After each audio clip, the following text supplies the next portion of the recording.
قال رب اشرح لي صدري ويسر لي أمري واحلل عقدة من لساني يفقهوا قولي.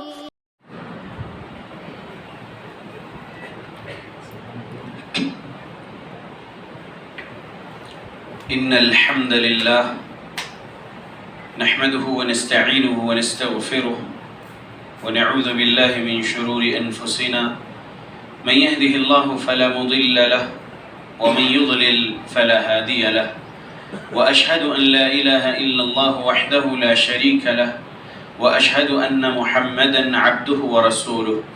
أما بعد فإن خير الحديث كتاب الله وخير الهدي هدي محمد صلى الله عليه وسلم والشر الأمور محدثاتها وكل محدثة بدعة وكل بدعة ضلالة وكل ضلالة في النار. أعوذ بالله السميع العليم من الشيطان الرجيم من همزه ونفخه ونفثه. بسم الله الرحمن الرحيم. قاف والقرآن المجيد بل عجبوا أن جاءهم منذر منهم فقال الكافرون هذا شيء عجيب أإذا متنا وكنا ترابا ذلك رجع بعيد قد علمنا ما تنقص الأرض منهم وعندنا كتاب حفيظ بل كذبوا بالحق لما جاءهم فهم في أمر مريج أفلم ينظروا إلى السماء فوقهم كيف بنيناها وزيناها وما لها من فروج والأرض مددناها وألقينا فيها رواسي وأنبتنا فيها من كل زوج بهيج تبصرة وذكرى لكل عبد منيب ونزلنا من السماء ماء مباركا فأنبتنا به جنات وحب الحصيد والنخل باسقات لها طلع نضيد رزقا للعباد وأحيينا به بلدة ميتا كذلك الخروج كذبت قبلهم قوم نوح وأصحاب الرس وثمود وعاد وفرعون وإخوان لوط وأصحاب الأيكة وقوم تبع كل كذب الرسل فحق وعيد أفعينا بالخلق الأول بل هم في لبس من خلق جديد. يا معاشر المسلمين، قال سبحانه وتعالى إن الله لا يغير ما بقوم حتى يغيروا ما بأنفسهم رب اشرح لي صدري ويسر لي أمري واحلل عقدة من لساني يفقه قولي سبحانك لا علم لنا إلا ما علمتنا إنك أنت العليم الحكيم إن العزة لله جميعا هو السميع العليم. تمام قسم کی تعریفوں کا حقدار صرف اور صرف اللہ وحدہ لا شریک ہے. میں تعریف کرتا ہوں اس اللہ کی جس نے ساری کائنات کو 6 ایام میں بنا کر اپنے آپ کو عرش پہ مستوی کیا اور اس اللہ کا عرش 7 آسمانوں کے اوپر ہے. پڑھتا ہوں میں درود اور آپ سب بھی پڑھیں درود اللہ کے آخری نبی آخری رسول محمد صلی اللہ علیہ وسلم پر جس رحمت للعالمین پر درود پڑھنے کا حکم دیا ہے اللہ رب العالمین نے. اللهم صل على محمد وعلى آل محمد كما صليت على إبراهيم وعلى آل إبراهيم إنك حميد مجيد. اللهم بارك على محمد وعلى آل محمد كما باركت على إبراهيم وعلى آل إبراهيم إنك حميد مجيد. سامعین، آج 22 جنوری 2021 کو یہاں اس گاؤں میں نظام آباد ضلع کے کوڑگر منڈل میں پہلی مرتبہ آیا ہوں اور اس مسجد توحید اہل حدیث میں جو خطبہ جمعہ کے لیے عنوان دیا گیا 4 اماموں کی تاریخ اور ان کی تعلیمات. 4 اماموں کی تاریخ اور ان کی تعلیمات. اللہ کے بندو، 4 اماموں کی تاریخ سنانے سے پہلے محمد رسول اللہ صلی اللہ علیہ وسلم کے بارے میں مختصر سنانا ضروری سمجھ رہا ہوں. محمد رسول اللہ صلی اللہ علیہ وسلم 40 سال اور کچھ دن کے ہونے کے بعد اللہ نے محمد رسول اللہ صلی اللہ علیہ وسلم کو نبوت و رسالت عطا کیا۔ پیارے نبی 13 سال مکہ کی زندگی میں اسلام کی دعوت و تبلیغ کرتے رہے۔ جب ظلم بڑھ گیا کفار کا، مشرکین کا، تو اللہ رب العالمین کے حکم سے محمد رسول اللہ صلی اللہ علیہ وسلم نے ہجرت کیے۔ پیارے نبی صلی اللہ علیہ وسلم مکہ سے مدینہ ہجرت کرنے سے پہلے صحابہ کو حبشہ کے لیے ہجرت کروائے تھے۔ محمد صلی اللہ علیہ وسلم جب مکہ سے مدینہ ہجرت کر کے آئے تو مدنی زندگی پیارے نبی کی 10 سال کی تھی۔ ٹوٹل 23 سال کی نبوت اور رسالت کی زندگی پیارے نبی محمد صلی اللہ علیہ وسلم کی، اور آپ کی مکمل زندگی 63 ایئرز کی۔ پیارے رسول محمد صلی اللہ علیہ وسلم ہجرت کے 10ویں سال حج کرنے آئے تھے۔ 10 ہجری میں حج کا مہینہ آخری مہینہ ہوتا ہے اسلامی کیلنڈر کا، 12واں مہینہ ذوالحجہ کا مہینہ۔ پیارے نبی مدینہ سے مکہ آئے، اپنے صحابہ کے ساتھ حج کیے۔ حج 9 ہجری میں فرض ہوا تھا، تو 9 ہجری میں ابو بکر الصدیق رضی اللہ عنہ کے ساتھ صحابہ کو بھیجے تھے مدینہ سے مکہ پیارے نبی۔ آپ 9 ہجری میں نہیں کرے حج، لیکن پیارے نبی 10 ہجری میں حج کیے۔ حج کے بعد جب پیارے رسول محمد صلی اللہ علیہ وسلم مدینہ واپس چلے گئے، ہجرت کا 11واں سال، پہلا مہینہ محرم، دوسرا صفر، تیسرا ربیع الاول۔ ہجرت کے 11ویں سال کا دوسرا مہینہ صفر کے آخری دنوں میں پیارے نبی صلی اللہ علیہ وسلم بیمار ہوئے۔ مرض الوفات کہا جاتا ہے اسے، لکھا جاتا ہے کہ اس مرض میں آپ وفات پا گئے۔ تو جب سفر کے آخری دنوں میں آپ بیماری میں مبتلا ہوئے، تکلیف بڑھنے لگی، کچھ افاقہ ہوتا تھا پھر تکلیف بڑھتی تھی۔ تیسرا مہینہ ربیع الاول کا آ گیا اور 12 تاریخ آ گئی۔ 12 تاریخ کو صبح اشراق کی نماز کے وقت عائشہ صدیقہ رضی اللہ عنہا کے گود میں آپ صلی اللہ علیہ وسلم کا سر مبارک تھا اور آپ کی روح مبارک قبض کر لیے فرشتہ موت نے۔ غور کریے، تاریخ اماموں کی سنا رہا ہوں لیکن پیارے نبی کی مختصر تاریخ سنایا۔ اب یہ تاریخ پر آپ غور و فکر کریں گے۔ ہجرت کا 11واں سال، تیسرا مہینہ، 12 تاریخ، اشراق کی نماز کا وقت، پیارے نبی کی روح مبارک کو ملک الموت لے کر چلے گئے اور پیارے رسول محمد صلی اللہ علیہ وسلم کی روح کو جنت کی ایک منزل میں رکھ دیے، 7ویں آسمان کے اوپر اللہ کے عرش کے نیچے، اور جسم نبی کو صحابہ نے دفنا دیے حجرہ عائشہ میں۔ ٹھیک ہے، یہ ہجرت کا 11واں سال ہے جب پیارے نبی اس دنیا سے رخصت کر گئے، ہمیشہ کے لیے اس دنیا کو چھوڑ کر اللہ کی جنت کی ایک منزل میں آپ صلی اللہ علیہ وسلم کی روح مبارک ہے، اس دنیا سے آپ کا تعلق نہیں ہے۔ ہجرت کے 11ویں سال کی تیسرے مہینہ ربیع الاول کی 12 تاریخ پیر کا دن اشراق کی نماز کے وقت سے، پیارے نبی کا تعلق اس دنیا سے نہیں ہے۔ لوگوں نے جو 4 مشہور امام بنا رکھے ہیں، ان 4 مشہور اماموں کے علاوہ بھی بہت سارے سینکڑوں اور ہزاروں امام گزرے ہیں جو محدث تھے، جو مفسر تھے۔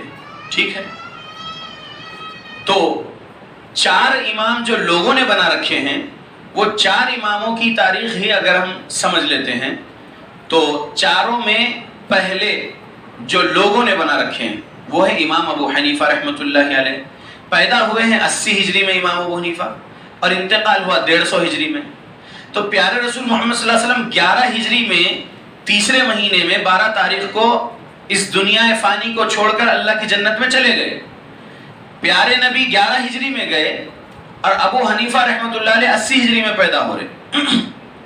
کتنے سال؟ 80 ہجری مطلب لگ بھگ 70 سال کے بعد پیدا ہو رہے ہیں امام ابو حنیفہ رحمۃ اللہ علیہ. کس کے 70 سال بعد؟ پیارے نبی کے انتقال کے 70 سال بعد امام ابو حنیفہ پیدا ہوئے. کہاں پیدا ہوئے؟ کوفہ میں. کوفہ کہاں ہے؟ کوفہ عراق میں ہے. کوفہ عراق میں ہے. کوفہ میں پیدا ہوئے 80 ہجری میں اور 150 ہجری میں انتقال ہوا. 70 سال کی زندگی ملی، لیکن وہ ایک بھی حدیث کی کتاب نہیں لکھے، ایک بھی فقہ کی کتاب نہیں لکھے، ایک بھی تفسیر کی کتاب نہیں لکھے. کیوں نہیں لکھے؟ تو جواب یہ ہے کہ ان کے پاس مکہ مدینہ سے جتنا علم پہنچا تھا اتنے ہی علم کے وہ عالم تھے. قرآن تو پہنچ چکا تھا، لیکن احادیث کا ذخیرہ زیادہ نہیں پہنچا اور زیادہ محفوظ نہیں رہا کوفہ میں. غور کریے یہ کوفہ میں کیا کیا ہوا. کوفہ کے کچھ ظالم، بصرہ کے کچھ ظالم اور شام کے کچھ ظالم آئے تھے مدینہ 36 ہجری میں، حراست میں رکھے تیسرے خلیفہ کو عثمان ذو النورین رضی اللہ عنہ کو اور شہید کر دیے. تو کوفہ کے ظالم بھی اس شیطانی حرکت میں اللہ کے نبی کے داماد کو قتل کرنے میں شریک تھے. قتل کرنا یہ اسلامی کام نہیں ہے، شیطانی کام ہے. شیطان کو خوش کرنے والا کام ہے قتل کرنا، اور وہ بھی قتل کس کا کرے؟ اسلام کے، مسلمانوں کے تیسرے خلیفہ عثمان ذو النورین رضی اللہ عنہ کا قتل کرے. تو کوفہ کی ایک تاریخ یہ ہے. دوسری تاریخ کوفہ کی یہ ہے کہ علی المرتضی رضی اللہ عنہ چوتھے خلیفہ داماد رسول علی رضی اللہ عنہ کا قتل کرے، وہی کوفہ والے کوفہ میں. کوفہ کی ایک اور تاریخ حسن بن علی رضی اللہ عنہما، پانچویں خلیفہ حسن رضی اللہ عنہ، علی رضی اللہ عنہ کے بیٹے، پیارے نبی کے نواسے، ان کا قتل کرنے والوں میں کوفیوں کا ہاتھ. پھر ایک اور تاریخ کوفہ والوں کی 61 ہجری میں کوفہ سے کچھ کلومیٹر دور کربلا ہے. وہاں پر کربلا میں حسین رضی اللہ عنہ کو شہید کرے، قتل کیے ظالموں نے، کوفہ کے ظالموں نے. تو کوفہ پہلے سے ہی فتنے بازوں کا مسکن بن گیا تھا. اچھے لوگ وہاں پر پہنچے تھے، صحابہ بھی کوفہ پہنچے تھے، ٹھیک ہے، اور اچھے تابعین بھی کوفہ پہنچے تھے، کوفہ میں تھے. لیکن زیادہ تعداد شریر لوگوں کی تھی کوفہ میں، تو وہاں سے کوچ کر گئے. علی رضی اللہ عنہ کے انتقال کے بعد حسن رضی اللہ عنہ نکل گئے وہاں سے، حسین رضی اللہ عنہ نکل گئے، اور کئی صحابہ کوفہ چھوڑ چکے. اور کوفہ میں جو اچھے تابعین تھے وہ بھی چھوڑنا شروع کرے، لیکن کچھ تابعین اور کچھ صحابہ کوفہ میں رہے. لیکن کوفہ میں 80 ہجری میں امام ابو حنیفہ رحمۃ اللہ علیہ جب پیدا ہوئے تو اس وقت زیادہ علم حدیث رسول کا امام ابو حنیفہ تک کوئی نہیں پہنچائے. بہت مختصر حدیثوں کا ہی علم امام ابو حنیفہ تک پہنچا تھا. میں آپ کو کوفہ کی تاریخ مختصر میں سنایا ہوں. کربلا 61 ہجری میں ہوا ہے کوفہ کے قریب، ٹھیک ہے. سانحہ کربلا حسین رضی اللہ عنہ کی شہادت اور ان کے گھر والوں کی اور ان کے ساتھیوں کی شہادت 61 ہجری کی ہے، اور 80 ہجری میں وہاں کوفہ میں پیدا ہو رہے امام ابو حنیفہ رحمۃ اللہ علیہ. تو احادیث رسول کا ذخیرہ زیادہ نہیں پہنچا امام ابو حنیفہ رحمۃ اللہ علیہ کے پاس، اس لیے وہ حدیثیں جمع نہیں کرے اور حدیث کی کتاب نہیں مرتب کیے، نہیں لکھے، ٹھیک ہے. امام ابو حنیفہ رحمۃ اللہ علیہ کے پاس قرآن تو پہنچا ہوا تھا. اب جب 80 میں وہ پیدا ہو رہے ہیں تو کم سے کم 15 یا 18 سال تو ان کو لگے ہوں گے امامت کے منصب پر آنے.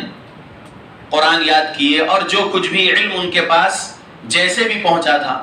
تو اب جب امامت کے منصب پر میں آج 33ویں سال میں چل رہا ہوں، ٹھیک ہے، میں فصیح الدین حیدرآبادی، اب آج میں اگر اس امامت کے منصب پر اللہ کی توفیق سے ہوں اور خطبہ جمعہ دے رہا ہوں یا سیٹرڈے سنڈے کا درس یا درس قرآن یا درس حدیث دے رہا ہوں تو لوگ میرے پاس کچھ نہ کچھ تو سوال پوچھنے آئیں گے ہی نا، عقیدے کے بارے میں، اعمال کے بارے میں، معاملات کے بارے میں، اخلاق حسنہ کے بارے میں سوال کرنے تو آئیں گے نا۔ تو ایسے ہی امام ابو حنیفہ رحمۃ اللہ علیہ کے پاس بھی لوگ جایا کرتے تھے، تو امام ابو حنیفہ رحمۃ اللہ علیہ ان کے پاس جتنا علم پہنچا تھا اس کے مطابق جو ہے فتویٰ دیتے تھے۔ اور پھر امام ابو حنیفہ رحمۃ اللہ علیہ نے یہ بھی فرما دیے، غور کریے، امام ابو حنیفہ کا قول سنا رہا ہوں، کہتے ہیں وَيْحَكَ يَا يَعْقُبْ لَا تَكْتُبْ كُلَّ مَا تَسْمَعُ مِنِّي فَإِنِّي أَرَى الرَّأْيَ الْيَوْمِ وَأَتْرُكُهُ غَدًا وَأَرَى الرَّأْيَ غَدًا وَأَتْرُكُهُ بَعْدَ غَدٍ۔ ترجمہ سنیے، اے یعقوب، اے ابو یوسف، میری ہر بات کو سن کر نہ لکھا کرو، کیونکہ ایک رائے آج قائم کر کے کل اس سے رجوع کر سکتا ہوں، کل کی رائے سے پرسوں رجوع کر سکتا ہوں۔ یہ امام ابو حنیفہ رحمۃ اللہ علیہ کا قول ہے، ان کے شاگرد یعقوب کو بول رہے ہیں۔ ابو یوسف جو یعقوب تھے وہ امام صاحب سے جب کبھی کچھ بھی بیان سنتے فوراً لکھنا شروع کر دیتے تھے۔ تو امام ابو حنیفہ رحمۃ اللہ علیہ اپنے شاگرد یعقوب سے کہہ رہے ہیں کہ اے یعقوب، تم ہر چیز جو مجھ سے سنتے ہو نہ لکھ لیا کرو۔ آج ایک رائے کے مطابق میں ایک فتویٰ دے رہا ہوں کسی مسئلے میں، کسی کے سوال پر، تو کل میں اس رائے سے رجوع کر سکتا ہوں، اور کل اگر کسی مسئلے میں کوئی فتویٰ دے رہا ہوں اپنی رائے کے مطابق تو پرسوں اس سے رجوع کر سکتا ہوں۔ کیوں؟ کیونکہ جب کبھی صحیح حدیث اگر میرے کو مل جائے گی تو میں میرے رائے کو چھوڑ دوں گا، اس حدیث کے مطابق میرا فتویٰ بنا لوں گا۔ یہ سمجھانا ہے امام ابو حنیفہ رحمۃ اللہ علیہ کا۔ ایک اور امام ابو حنیفہ کا قول سن لیجئے، اذا قلت قولا يخالف كتاب الله وخبر الرسول صلی اللہ علیہ وسلم فاتركوا قولی، میری کوئی بات کتاب اللہ اور حدیث رسول کے مخالف ہو تو میری بات کو چھوڑ دو۔ کہاں لکھا ہوا ہے یہ لکھا ہوا ہے ابن عابدین کی کتاب میں، حاشیہ ابن عابدین کی جو کتاب ہے، اس کی جلد نمبر 1 صفحہ نمبر 63 کے بعد دیکھ سکتے ہیں کہ امام ابو حنیفہ کے اقوال کیا ہے۔ ایک قول کے بارے میں کہا جاتا ہے کہ یہ بھی امام صاحب کا قول ہے، لیکن کئی اور محدثین نے کہا کہ امام صاحب کا یہ قول نہیں ہے، لیکن پھر بھی میں آپ کو سنا رہا ہوں کیونکہ بعض نے تو کہا نا کہ امام ابو حنیفہ کا یہ قول ہے، اذا صح الحدیث فهو مذہبی، جب کبھی صحیح حدیث مل جائے گی تو وہ میرا مذہب ہے۔ تو مطلب کیا ہے امام صاحب کا سمجھانے کا یہاں پر کہ آج میرے پاس کوئی کچھ مسئلہ لے کر آیا اور اس مسئلے کا حل مجھے دینا ہے، اس سوال کا جواب مجھے دینا ہے، تو میں میری رائے کے مطابق، پہلے تو قرآن جتنا یاد تھا قرآن کے مطابق وہ قرآن میں اس سوال کا جواب تلاش کرتے اور دے دیتے، نہ ملتا تو اپنے رائے کے مطابق، اپنی سمجھ، اپنی فقہ کے مطابق جواب دیتے تھے۔ تو ان کی ہر بات کو ان کے شاگرد لکھ لیتے تھے، تو شاگرد کو روک رہے ہیں امام ابو حنیفہ اور کہہ رہے ہیں اے یعقوب، تم میری ہر بات نہ لکھا کرو۔ آج ایک رائے کے مطابق کچھ فتویٰ ہے، کل اس سے بدل سکتا ہے میرا فتویٰ۔ کب؟ اگر کل کوئی صحیح حدیث مل جائے تو میں اپنے رائے کے فتوے کو چھوڑ دوں گا، اس حدیث کے مطابق ہی میرا مذہب ہوگا۔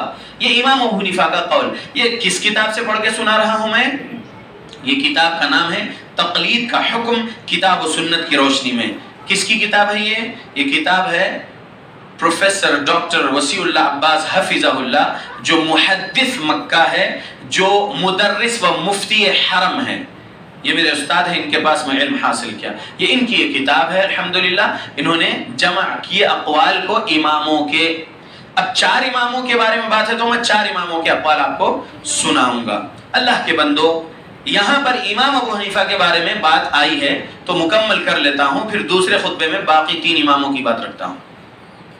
امام ابو حنیفہ رحمۃ اللہ علیہ ایک بھی حدیث کی کتاب نہیں لکھے، ایک بھی تفسیر کی کتاب نہیں لکھے، ایک بھی فقہ کی کتاب نہیں لکھے۔ فقہ اکبر یا فقہ اصغر یہ جو کوئی بھی مشہور ہوا ہے، یہ امام صاحب کے شاگردوں نے جو لکھے ہیں۔ امام صاحب کے شاگرد یعقوب اور محمد بن حسن الشیبانی۔ یعقوب جو ہے وہ بڑے شاگرد ہیں اور محمد بن حسن الشیبانی یہ چھوٹے شاگرد ہیں۔ یعقوب کی پیدائش 112 ہجری ہے اور محمد بن حسن الشیبانی کی پیدائش 132 ہجری ہے، اور امام ابو حنیفہ رحمۃ اللہ علیہ کا انتقال 150 میں ہوا۔ اور امام ابو حنیفہ رحمۃ اللہ علیہ مکہ آئے تھے ایک مرتبہ زندگی میں حج کرنے کے لیے، اور مدینہ بھی گئے تھے مسجد رسول صلی اللہ علیہ وسلم کو دیکھنے۔ تو امام ابو حنیفہ رحمۃ اللہ علیہ کے بارے میں یہ کہیں بھی نہیں مل رہا ہے تلاش کرنے پر ذخیرہ حدیث میں، تاریخی کتاب میں، کہ وہ اور دوسرے امام حدیث کے مطابق اور ملکوں کا دورہ کر کے سفر کر کے حدیثیں جمع کیے ہوں، نہیں ملا۔ امام ابو حنیفہ رحمۃ اللہ علیہ کوفہ میں رہے اور کوفہ میں ہی انتقال ہو گیا۔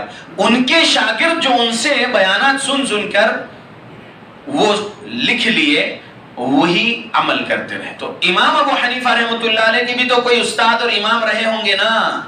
امام ابو حنیفہ رحمۃ اللہ علیہ کا صحیح سند سے قول ہے کہ میں نے عطا بن ابی رباح رحمۃ اللہ علیہ سے بڑھ کر کسی متقی کو نہیں پایا۔ عطا بن ابی رباح رحمۃ اللہ علیہ کون ہے؟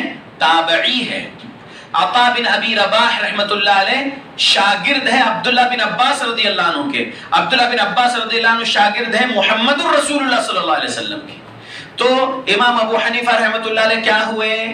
تبع تابعی ہوئے۔ امام ابو حنیفہ رحمۃ اللہ علیہ اگر کسی صحابی سے ملے ہوتے تو وہ کبھی یہ نہیں کہتے کہ میں عطا بن ابی رباح سے بڑھ کر کسی کو نہیں پایا۔ عطا بن ابی رباح رحمۃ اللہ علیہ تابعی تھے، اور تابعی سے بڑا مقام ہوتا ہے صحابی کا۔ تو خود امام ابو حنیفہ رحمۃ اللہ علیہ کا قول ہے کہ میں عطا بن ابی رباح رحمۃ اللہ علیہ سے بڑھ کر کسی عالم یا کسی متقی کو نہیں پایا۔ تو یہ تبع تابعی ہوئے۔ تبع تابعی امام ابو حنیفہ رحمۃ اللہ علیہ کے دو بڑے شاگرد، ایک ابو یوسف یعقوب اور محمد بن حسن الشیبانی، وہی لوگوں نے یہ جو کچھ بھی لکھے امام صاحب سے سن کر، اور دیگر سے بھی ان دونوں نے علم حاصل کرے تو کتابیں لکھے۔ ایک کتاب ابو یوسف یعقوب کی کتاب کا نام الاختلاف بین ابی حنیفہ و ابن ابی لیلہ، محمد بن حسن الشیبانی کی کتاب کا نام موطا امام محمد، کتاب لکھی۔ تو کہنا کیا چاہتا ہوں کہ امام ابو حنیفہ رحمۃ اللہ علیہ کو ایک سائیڈ رکھا جائے اور ان کے شاگردوں کو اور شاگردوں کے شاگردوں کو اور شاگردوں کے شاگردوں کو ایک طرف رکھ دیا جائے تو ان لوگوں کو کہا جائے گا اہل الرائے، رائے کے مطابق فتویٰ دینے والے، کیونکہ جتنے حدیث ان تک پہنچی اتنے حدیث کا علم ان کے پاس تھا، باقی جس مسئلے میں حدیث ان کے پاس نہیں تھی تو اپنی رائے کے مطابق فتویٰ دیتے تھے۔ سمجھ میں آ گیا؟ اب آگے بات دوسرے خطبے میں باقی 3 اماموں کے بارے میں اور دیگر باتیں آپ کے سامنے سناؤں گا۔ اللہ سے دعا کرتا ہوں اللہ ہم مسلمانوں کو قرآن و حدیث پڑھنے کی توفیق دے، قرآن و حدیث کو سلف صالحین کے مطابق سمجھ کر عمل کرنے کی توفیق دے ہماری موت تک، آمین۔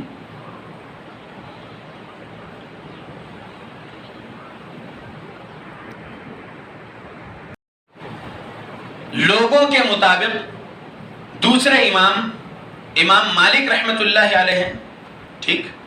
امام مالک رحمت اللہ علیہ 93 ہجری میں پیدا ہوئے، 179 ہجری میں انتقال ہوا۔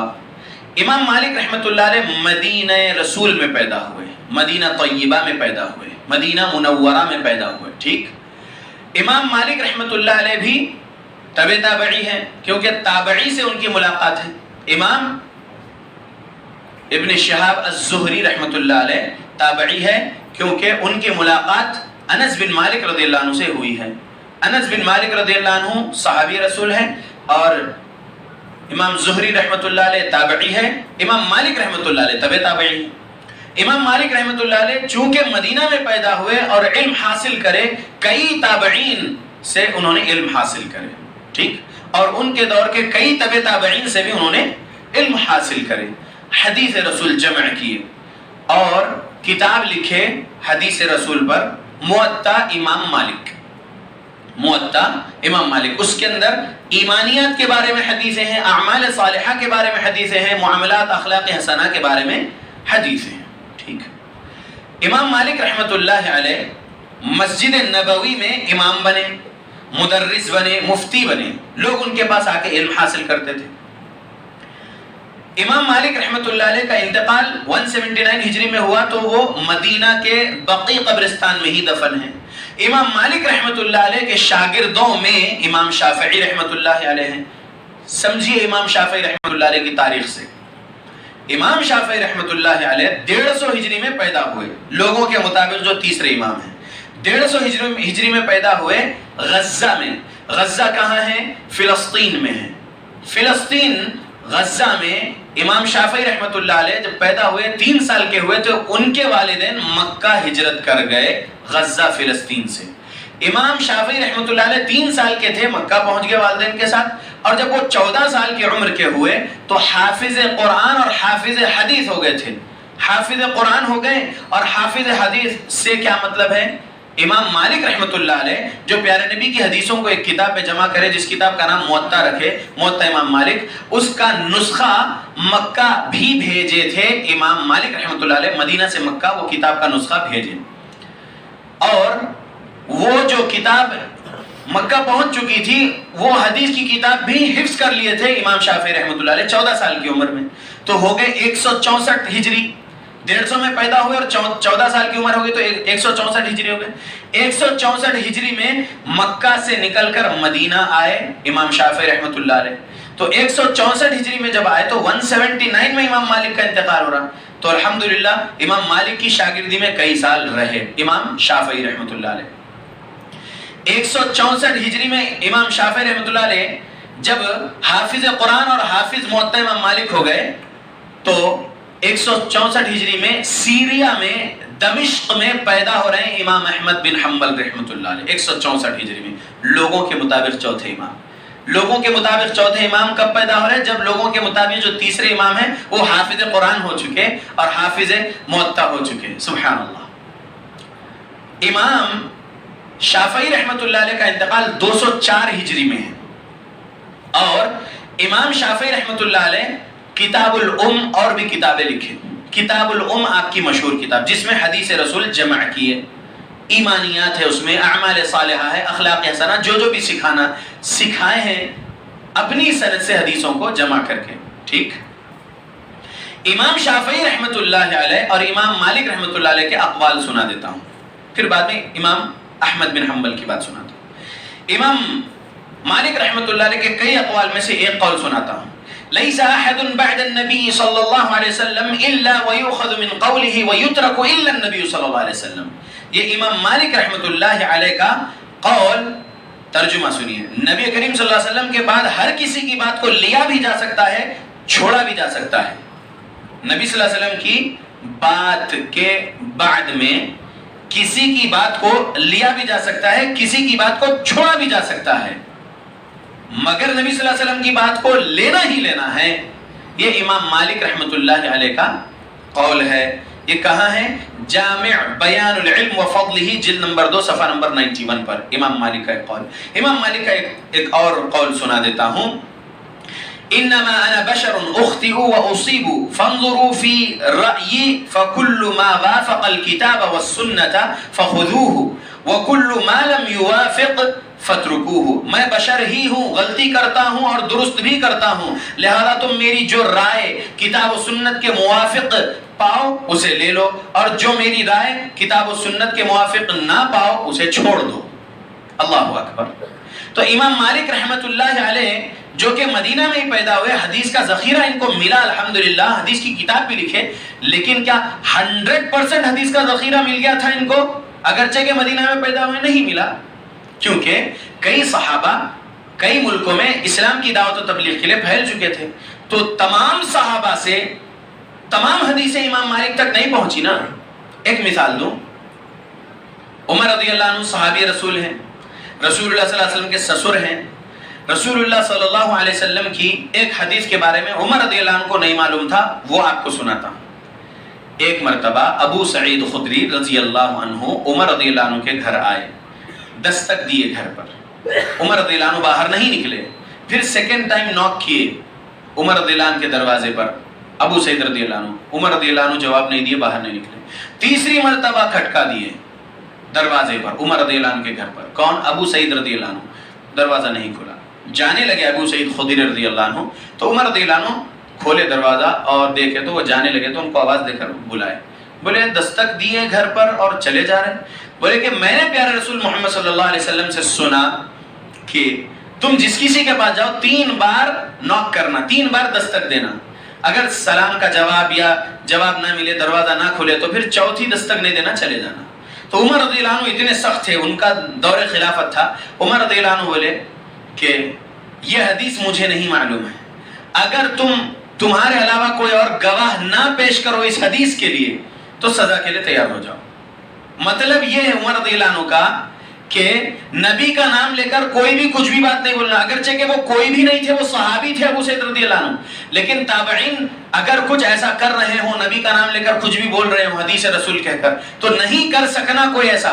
یہ عمر رضی اللہ عنہ کا جو ہے سوچ. وہ گئے ابو سعید رضی اللہ عنہ جا کر مسجد میں ابو موسیٰ اشعری رضی اللہ عنہ یا عبداللہ بن مسعود رضی اللہ عنہ دونوں میں سے کوئی ایک ملے. بولے کہ ایسا ایسا واقعہ ہوا.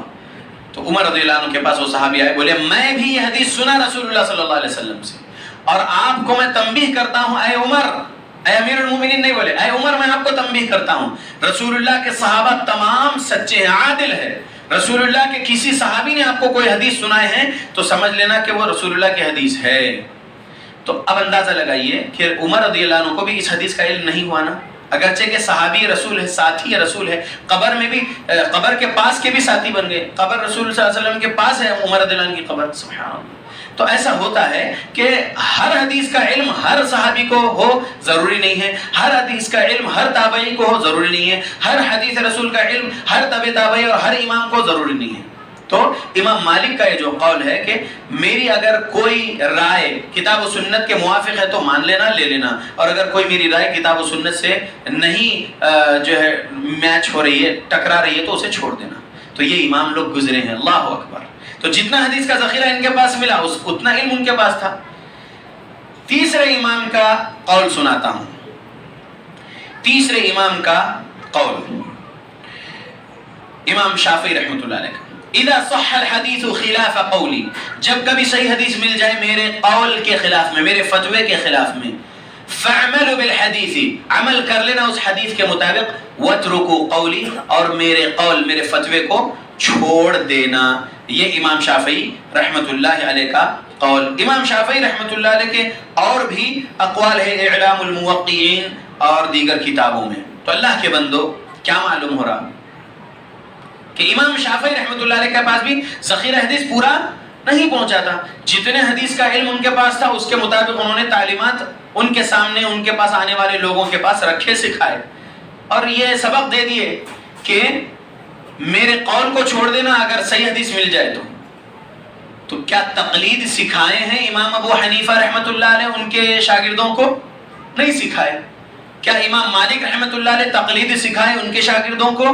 نہیں سکھائے. کیا تقلید سکھائے ہیں امام شافعی رحمۃ اللہ علیہ ان کے شاگردوں کو؟ نہیں سکھائے. کیا امام ابو حنیفہ نے حنفی مسلک بنائے؟ نہیں بنائے. کیا امام مالک نے مالکی مسلک بنائے؟ نہیں بنائے. کیا امام شافعی نے شافعی مسلک بنائے؟ نہیں بنائے. اب آئیے چوتھے امام احمد بن حنبل رحمۃ اللہ علیہ کی بات. امام احمد بن حنبل رحمۃ اللہ علیہ کب پیدا ہوئے؟ 164 ہجری میں پیدا ہوئے. 164 ہجری میں پیدا ہوئے. کہاں؟ دمشق میں، سیریا میں. اور انتقال کب ہوا؟ 241 میں. 241 میں انتقال ہوا. امام احمد بن حنبل رحمۃ اللہ علیہ کی مشہور کتاب مسند احمد. مسند احمد 28,000 سے زیادہ حدیثیں اس کتاب میں ہیں. ٹھیک ہے. کئی ملکوں کا سفر کر کے حدیث کو جمع کیا. امام احمد بن حنبل رحمۃ اللہ علیہ کا قول ہے لا تقلدنی، تم میری تقلید نہ کرو، ولا تقلد مالکا ولا الشافعی ولا الاوزاعی ولا الثوری وخذ من حیث اخذوا. تم میری تقلید نہ کرو، تم امام مالک کی تقلید نہ کرو، تم امام شافعی، امام اوزاعی، امام سفیان الثوری ان کی تقلید نہ کرو. تم دین وہاں سے لو جہاں سے ان بزرگوں نے دین لیا ہے، مطلب قرآن اور حدیث سے. کیا ان اماموں پر قرآن و حدیث نازل ہوا تھا یا محمد الرسول اللہ صلی اللہ علیہ وسلم پر قرآن و حدیث نازل ہوا تھا؟ محمد رسول اللہ صلی اللہ علیہ وسلم پر. محمد رسول اللہ صلی اللہ علیہ وسلم کے تعلیمات یہ اماموں تک، ان کے ملکوں تک، ان کے گاؤں اور ان کے بستیوں اور ان کے شہروں تک جیسے جیسے پہنچا اتنا علم یہ لوگ سیکھے. اور بھی یہ اماموں نے حدیث کے لیے سفر کیے، حدیث رسول جمع کرنے، صحابہ کے اقوال جمع کرنے، تابعین کے اقوال جمع کرنے کے لیے سفر کیے اور سند کا لحاظ رکھے.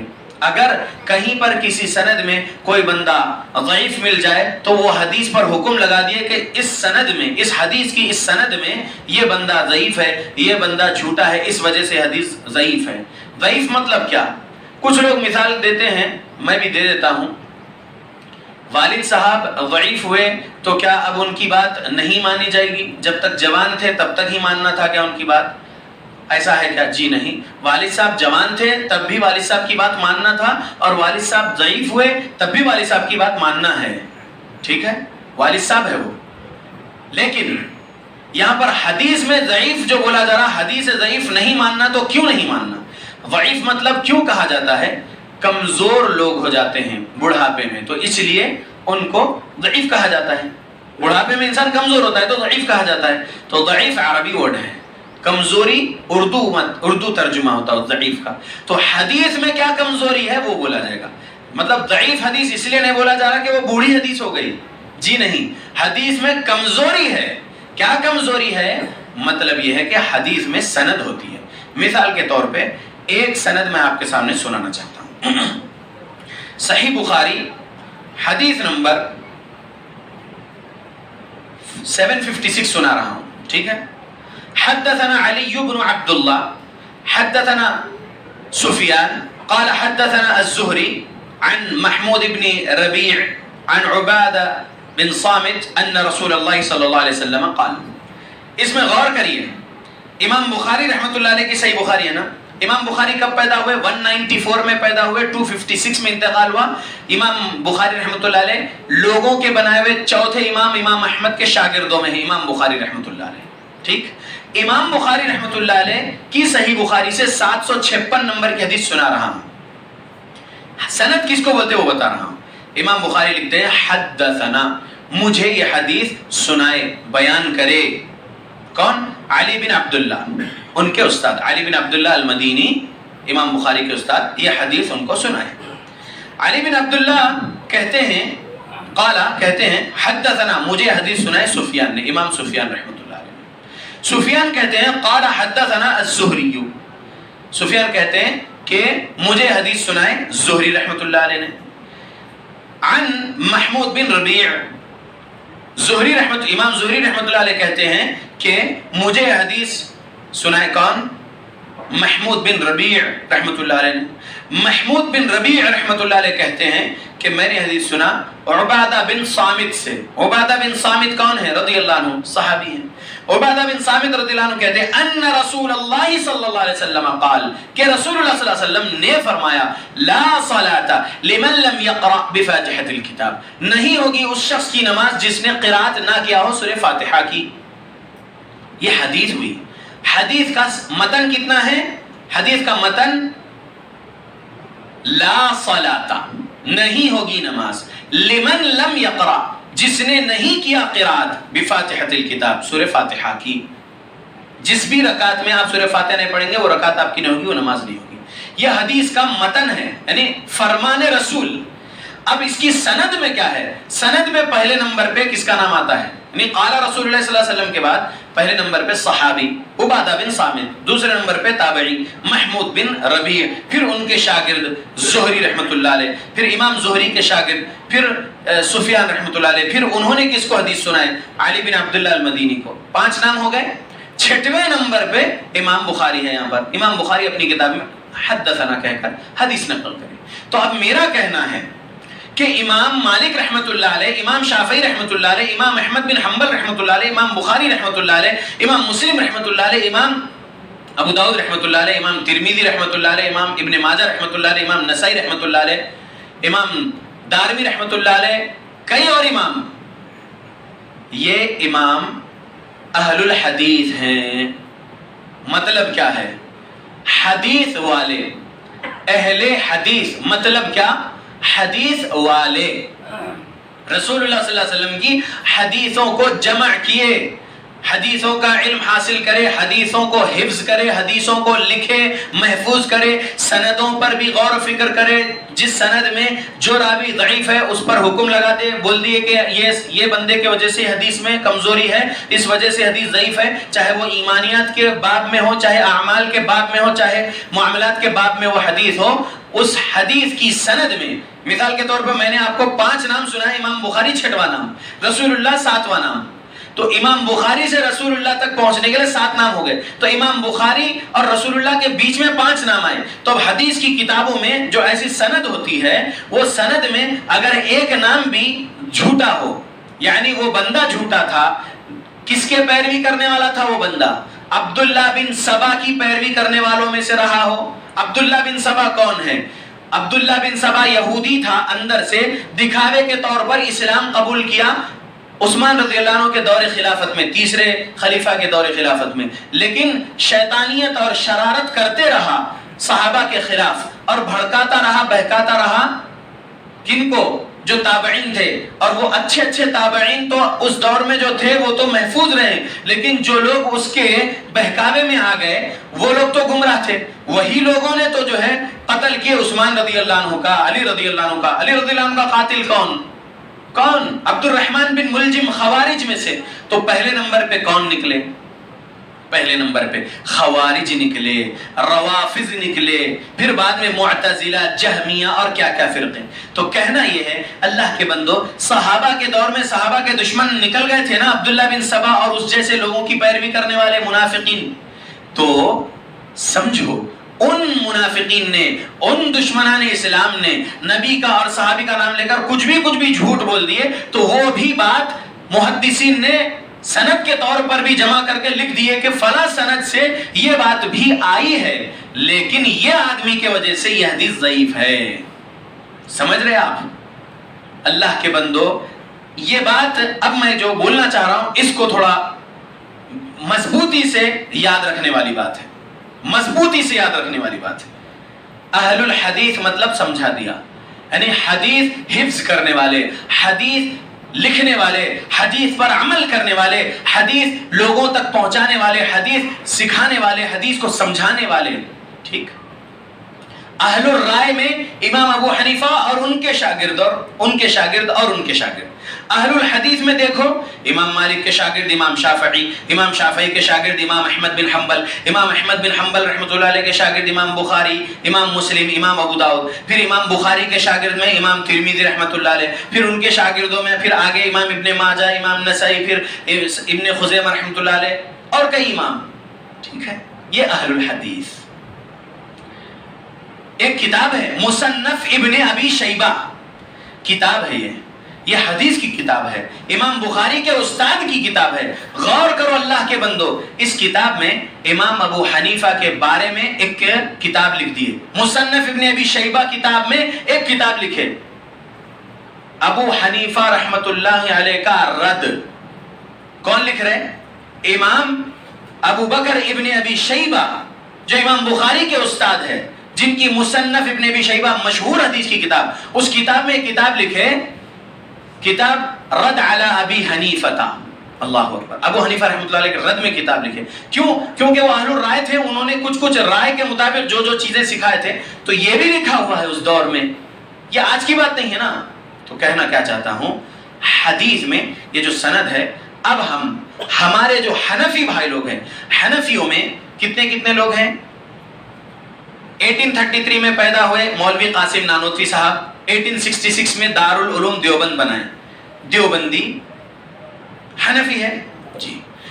14 جون 1856 کو پیدا ہوئے احمد رضا خان صاحب، پھر انہوں نے ایک فرقہ بنائے بریلوی رضوی فرقہ، وہ بھی حنفی ہے۔ 1903 میں پیدا ہوئے ابو العلا مودودی صاحب، جنہوں نے جماعت اسلامی بنائے، وہ بھی حنفی ہے۔ تو دیوبندی بھی حنفی ہے، بریلوی بھی حنفی ہے، جماعت اسلامی والے بھی حنفی ہے۔ اہل حدیثوں کے اپوزٹ میں 3 فرقے۔ الحمدللہ میں یہ بول رہا ہوں، بولتا رہوں گا کہ بریلوی، دیوبندی، جماعت اسلامی 391 صحیح بخاری کے مطابق، حدیث نمبر 391 صحیح بخاری کے مطابق مسلمان ہیں لیکن شرک بدعت خرافات والے مسلمان ہیں. لیکن اور اپوزٹ میں قادیانی کافر ہیں اور رافضی کافر ہیں. ٹھیک ہے. اب یہ جو ہمارے مسلمان بھائی لوگ ہیں جو الگ الگ فرقوں میں بیٹھے ہوئے لیکن اپنے آپ کو اہل السنہ والجماعہ کا کہہ رہے ہیں، جبکہ حقیقی سنی اصلی سنی ہم اہل حدیث الحمدللہ، اور ان کے پاس صرف بدعت ہے. لیکن ہم ان بھائیوں کے پاس پہنچ کر ان کو سمجھانا تو اس طریقے سے سمجھانا کہ بھائی صحیح بخاری حدیث نمبر 391 کے مطابق میں آپ کو مسلمان کہتا ہوں، لیکن آپ کے فلاں عقیدے میں شرک ہے، فلاں عقیدے میں بدعت مکفرہ ہے، بدعت مفسقہ ہے، بدعت ہے آپ کے اعمال میں وغیرہ. سمجھانا ہے، اصلاح کرنا ہے، ان کو پیار محبت سے ادب احترام سے دلائل صحیح قرآن حدیث کی سمجھاتے ہوئے ان کو بھی صحابہ والی جماعت، یہ اہل الحدیث جماعت جو تمام محدثین والی جماعت ہے، اس میں لانا ہے. کریں گے انشاءاللہ کوشش. ہم بھی پہلے وہیں تھے شرک بدعت خرافات میں، اللہ کی توفیق سے آئے. میں سند کی بات بول رہا ہوں، ذرا غور کرنا. ان بھائیوں کے پاس جا کے جو مضبوط بات یاد رکھنے کو جو بولا نہیں وہ بول رہا ہوں. میرے حنفی بھائی، آپ کہہ رہے ہیں کہ آپ حق پر ہیں نا، ٹھیک، اور آپ کہتے ہیں اہل حدیث غلط ہیں.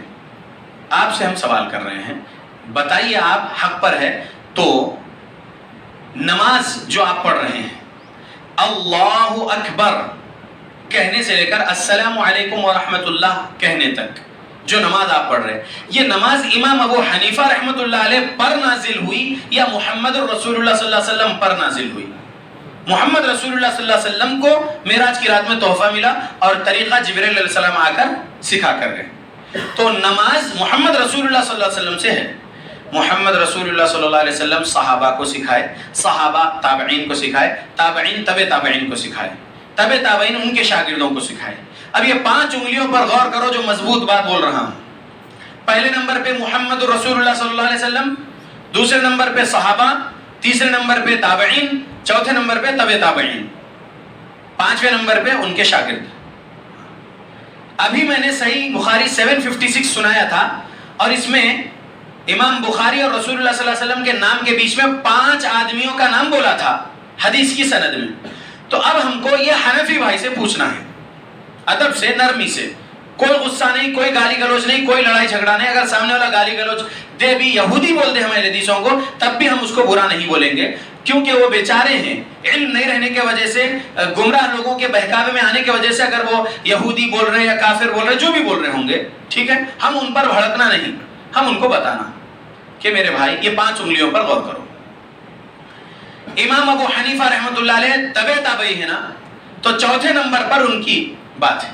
پہلے نمبر پر رسول اللہ، دوسرے نمبر پر صحابہ، تیسرے نمبر پر تابعین، چوتھے نمبر پر تبع تابعین. تو تبع تابعین میں امام ابو حنیفہ ہے نا، اور امام ابو حنیفہ نے کتاب نہیں لکھے.